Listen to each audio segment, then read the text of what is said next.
ఏ happies అందరు ఎలా ఉన్నారు? నా పేరు Santosh. Welcome back to my channel సంతోష సమయం.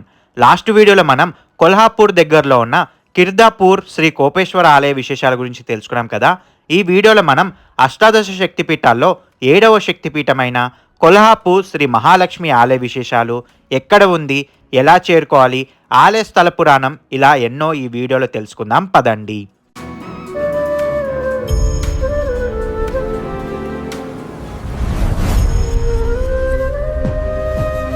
కిర్దాపూర్ శ్రీ కోపేశ్వర ఆలయ దర్శనం చేసుకొని మధ్యాహ్నం 12:30కి కొల్హాపూర్కి స్టార్ట్ అయ్యాము. కోపేశ్వరం నుండి కొల్హాపూర్ మహాలక్ష్మి ఆలయం 61 కిలోమీటర్ దూరం ఉంటుంది. అదే పండరిపురం నుండి 190 కిలోమీటర్లు, సోలాపూర్ నుండి 240 కిలోమీటర్ దూరంలో ఉంటుంది. కొల్హాపూర్ మహారాష్ట్ర రాష్ట్రం దక్షిణ భాగంలో ఉండే ఒక పురాతనమైన నగరం.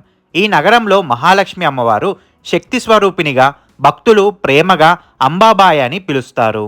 ఇప్పుడు మన తెలుగు రాష్ట్రాల నుండి కొల్హాపూర్ ఎలా చేరుకోవాలో తెలుసుకుందాం. మన తెలుగు రాష్ట్రాల్లోని హైదరాబాద్, విజయవాడ, విశాఖపట్నం నుండి కొల్హాపూర్కి డైరెక్ట్ ట్రైన్స్ అందుబాటులో లేవు. అదే తిరుపతి నుండి కొల్హాపూర్కి హరిప్రియ ఎక్స్ప్రెస్ అందుబాటులో ఉంది. ఆ ట్రైన్ డీటెయిల్స్ కింద డిస్క్రిప్షన్లో ఇస్తాను, చెక్ చేయండి. ట్రైన్లో కొల్హాపూర్ చేరుకోవాలనుకునేవారు ముందుగా కాలాబుర్గి కానీ లేదా హుబ్లీ వరకు ట్రైన్లో చేరుకొని అక్కడి నుండి మరో ట్రైన్ లేదా బస్సులో కొల్హాపూర్ చేరుకోవచ్చు. లేదా సోలాపూర్ వరకు ట్రైన్లో చేరుకొని అక్కడి నుండి కూడా కొల్హాపూర్కి ట్రైన్ లేదా బస్సులో చేరుకోవచ్చు. సోలాపూర్ నుండి కొల్హాపూర్ 240 కిలోమీటర్ దూరం ఉంటుంది. అదే బస్సులో చేరుకోవాలనుకునేవారు ముందుగా హైదరాబాద్లోని ఎంజీబీఎస్ బస్ స్టాండ్కి వస్తే అక్కడి నుండి డైరెక్ట్గా కొల్హాపూర్కి బస్సెస్ అందుబాటులో ఉన్నాయి. హైదరాబాద్ నుండి కొల్హాపూర్ 550 కిలోమీటర్ల దూరం ఉంటుంది. జర్నీ టైం వచ్చేసి 10 నుండి 11 గంటల సమయం పడుతుంది. లేదా పండరిపురంలో కూడా మనకి ప్రైవేట్ వెహికల్స్ అందుబాటులో ఉంటాయి. అదే ఎవరైనా ఫ్లైట్లో కొల్హాపూర్ రావాలనుకుంటే కొల్హాపూర్లో డొమెస్టిక్ ఎయిర్పోర్ట్ అందుబాటులో ఉంది. కొల్హాపూర్కి హైదరాబాద్, బెంగళూరు నుండి డైరెక్ట్ ఫ్లైట్స్, అలాగే విశాఖపట్నం, విజయవాడ నుండి 1 స్టాప్ ఫ్లైట్స్ అందుబాటులో ఉన్నాయి. కొల్హాపూర్ ఎయిర్పోర్ట్ నుండి ఆలయం 11 కిలోమీటర్ దూరంలో ఉంటుంది. అలాగే కొల్హాపూర్ రైల్వే స్టేషన్ పేరు వచ్చేసి శ్రీ ఛత్రపతి సాహు మహారాజ్ టెర్మినల్ కొల్హాపూర్ అని ఉంటుంది. స్టేషన్ కోడ్ వచ్చి KOP. ఈ రైల్వే స్టేషన్ నుండి ఆలయం 3 కిలోమీటర్ దూరంలో ఉంటుంది. అలా గంట ప్రయాణం చేశాక కొల్హాపూర్ ఆలయానికి చేరుకున్నాము. ఇదే ఆలయ ప్రధాన ఎంట్రన్స్. ఈ ఎంట్రన్స్ ముందే మనకి పార్కింగ్ ఫెసిలిటీ ఉంటుంది.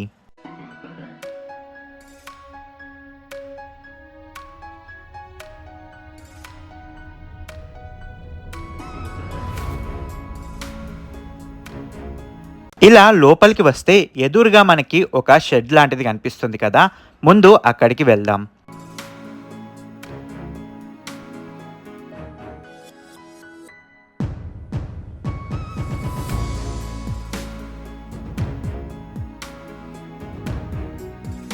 మహాలక్ష్మి అమ్మవారి ఆలయానికి ముందు మనం ఇక్కడ తుల్జాభవాని అమ్మవారిని దర్శించుకుందాం రండి. ఈ షెడ్ క్రింద ఉన్న ఈ ఎంట్రన్స్ గుండా మనం లోపలికి వెళ్తే మనకి తుల్జాపూర్ భవానీ అమ్మవారి ఆలయం వస్తుంది.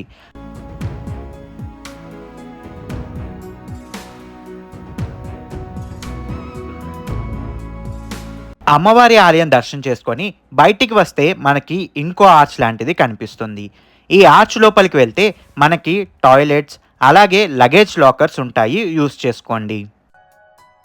ఇప్పుడు మనం ఇందాక మెయిన్ ఎంట్రన్స్ చూపించిన దగ్గరికి వచ్చి కుడివైపుకి ఇలా ఒక 100 మీటర్లు ముందుకు నడిచి వెళ్తే మనకి కొల్హాపూర్ మహాలక్ష్మి అమ్మవారి ఆలయం కనిపిస్తుంది. లక్ష్మీదేవికి ప్రత్యేకించి ఉన్న ఆలయాల్లో కొల్హాపూర్ ఆలయం అతి ప్రాచీనమైనది. ఇది అమ్మవారి అష్టాదశ శక్తిపీఠాల్లో 7వదిగా బాసిల్లుతుంది. ఇక్కడ సతీదేవి నయనాలు పడ్డాయని పురాణ గాథ. ఇక్కడ అమ్మవారిని 2 విధాలుగా దర్శించుకోవచ్చు. ఒకటి ఎదురుగా కనిపిస్తున్న మెయిన్ దర్శనం క్యూ లైన్, అలాగే ఎడం వైపుకి వెళ్తే అక్కడి నుండి ముఖ దర్శనం క్యూ లైన్ ఉంటుంది. మెయిన్ దర్శనం అయితే అమ్మవారిని దగ్గర నుంచి చూడొచ్చు. అదే ముఖదర్శనం అయితే అమ్మవారిని కొంచెం దూరం నుండి దర్శించుకోవాలి. ఈ క్యూ లైన్లోనే మనకి అన్నదాన టోకెన్స్ ఇస్తారు. మేము ఫ్రీ క్యూ లైన్లోకి 1:30కి వచ్చాము. ఇక్కడ అన్నదానం ప్రతిరోజు మధ్యాహ్నం 12 నుండి 3 వరకు పెడతారు. దర్శనం తర్వాత ఆ అన్నదాన సత్రం కూడా మీకు చూపిస్తాను. అదిగోండి, అదే అమ్మవారి ఆలయ గోపురం. ఇక్కడ మొత్తం 5 గోపురాలుంటాయి.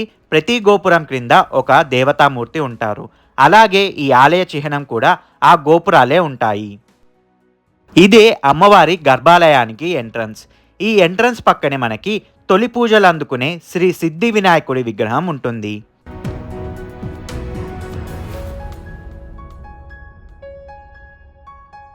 ఇక్కడ అమ్మవారిని ముద్దుగా అంబాబాయ్ అని పిలుచుకుంటారు.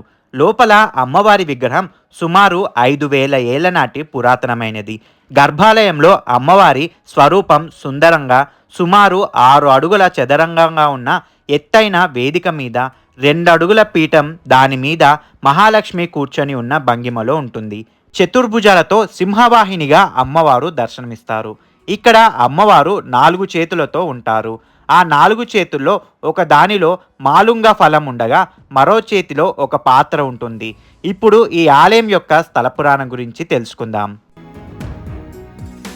ప్రళయకాలం సంభవించినప్పుడు పరమశివుడు కాశీక్షేత్రాన్ని కాపాడినట్లుగానే కొన్ని వేల సంవత్సరాల క్రితం లక్ష్మీదేవి కూడా తన చేతులతో ఈ ప్రాంతాన్ని ఎత్తి కాపాడిందని అంటారు. అందుకే ఇక్కడ అమ్మవారిని కరవీర మహాలక్ష్మిగాను పిలుస్తారు భక్తులు.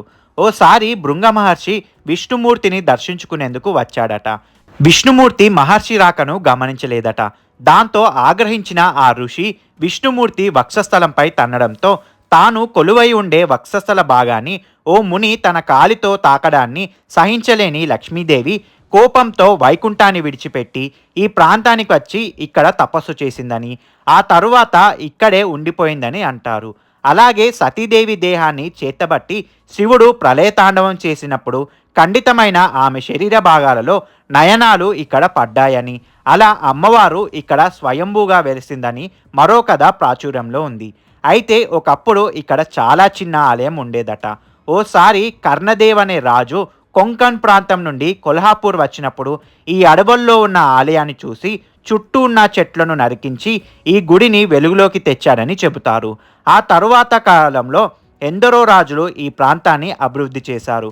అదేవిధంగా ఓసారి అగస్త్యముని కాశీకి ప్రత్యామ్నాయంగా మరో పుణ్యక్షేత్రాన్ని చూపించమని పరమశివుణ్ణి అడిగాడట. దాంతో శివుడు కొల్హాపూర్ అని చూపించాడని, ఆ ఆలయానికి వెళ్తే కాశీని దర్శించుకున్న పుణ్యం లభిస్తుందని దేవి భాగవతంతో పాటు పద్మ, స్కాంద తదితర 18 పురాణాల్లో ప్రస్తావించబడిందని చెబుతారు. 7వ శతాబ్దిలో చాళుక్య వంశరాజైన కరణ్ దేవ్ ఈ ఆలయాన్ని నిర్మించినట్లు చెబుతుంది ఆలయ చరిత్ర. తర్వాత 8వ శతాబ్దంలో హేమత్ పంతి శైలిలో యాదవ వంశీయులు ఈ ఆలయాన్ని విస్తరించినట్లు తెలుస్తుంది. కొల్హాపూర్ క్షేత్రాన్ని 1359వ సంవత్సరం వరకు శివాజీ మహారాజు పూర్వీకులు పాలించగా 17వ శతాబ్దంలో ఛత్రపతి శివాజీ ఏలుబడిలో దినదిన ప్రవర్తమానమైంది తెలుస్తుంది. ఈ ఆలయ నిర్మాణ శైలి ప్రత్యేకత ఏంటంటే ఇక్కడి అమ్మవారు తూర్పు, ఉత్తర దిక్కులో కాకుండా పడమటి దిక్కును చూస్తుంటారు.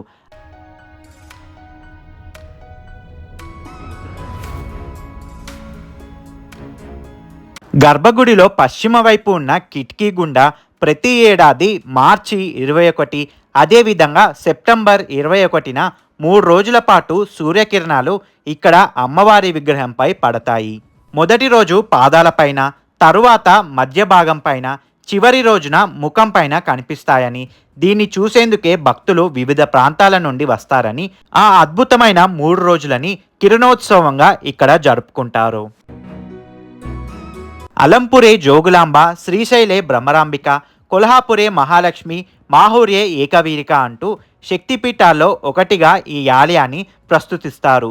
అష్టాదశ శక్తిపీఠాల్లో 7వ శక్తిపీఠమైన కొల్హాపురి, జమ్మూలోని శారదాపీఠం ఎంతో ప్రత్యేకమైనవి. మిగిలిన పీఠాలన్నీ దాదాపు పార్వతీమాతకు సంబంధించిన ఆలయాలు కాగా త్రిశక్తుల్లోని లక్ష్మీ, సరస్వతులకు చెందిన పీఠాలు ఈ రెండే.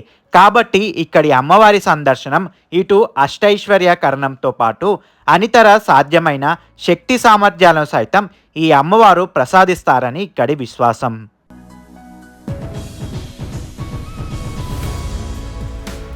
తిరుమల శ్రీ వెంకటేశ్వర స్వామి భార్యనే మహాలక్ష్మిగా కొలుస్తారని నమ్ముతారు.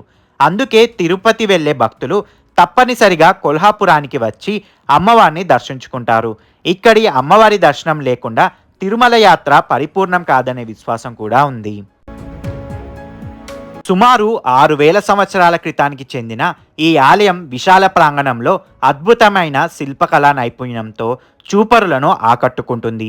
5 గోపురాల క్రింద నిర్మించిన ఈ ఆలయంలో మధ్యలో ఒక గోపురం, 4 దిక్కుల 4 గోపురాలు ఉంటాయి. తూర్పు గోపురం క్రింద మహాలక్ష్మి, మధ్య కుమార మండపం, పడమర గణపతి, ఉత్తర దక్షిణ గోపురాల క్రింద మహాకాళి, మహాసరస్వతి కొలువుదీరి ఉన్నారు. ఇక ఉప ఆలయాల్లో వెంకటేశ్వర స్వామి, నవగ్రహాలు, రాధాకృష్ణ, కాలభైరవ, వినాయకుడు, సింహవాహిని, తుల్జాభవానిలను దర్శించుకోవచ్చు. అలాగే గురు దత్తాత్రేయుడు ప్రతిరోజు మధ్యాహ్నం ఇక్కడ భిక్ష చేస్తారని ప్రతీతి. అందుకు చిహ్నంగా ఇక్కడ దత్తాత్రేయుని ఉపాలయం కూడా ఉంది. ఇప్పుడు అన్నదాన సత్రానికి వెళ్దాం. ఇది ఆలయం నుండి ఒక 1/2 కిలోమీటర్ దూరంలో ఉంటుంది. ఈ అన్నదాన సత్రం కొల్హాపూర్ మెయిన్ మార్కెట్ లోపల ఒక భవనం పైన మనకి అన్నదాన ప్రసాదం ఉంటుంది. కొల్హాపూర్ శ్రీ మహాలక్ష్మి ఆలయం ప్రతిరోజు ఉదయం 4 గంటల నుండి రాత్రి 10:30 వరకు తెరిచి ఉంటుంది. పంచగంగా నది ఒడ్డున ఉన్న ఈ అమ్మవారిని జగద్గురు ఆదిశంకరాచార్యులు, ఛత్రపతి శివాజీతో పాటు ఎందరో రాజులు దర్శించున్నట్లుగా చరిత్ర చెబుతోంది.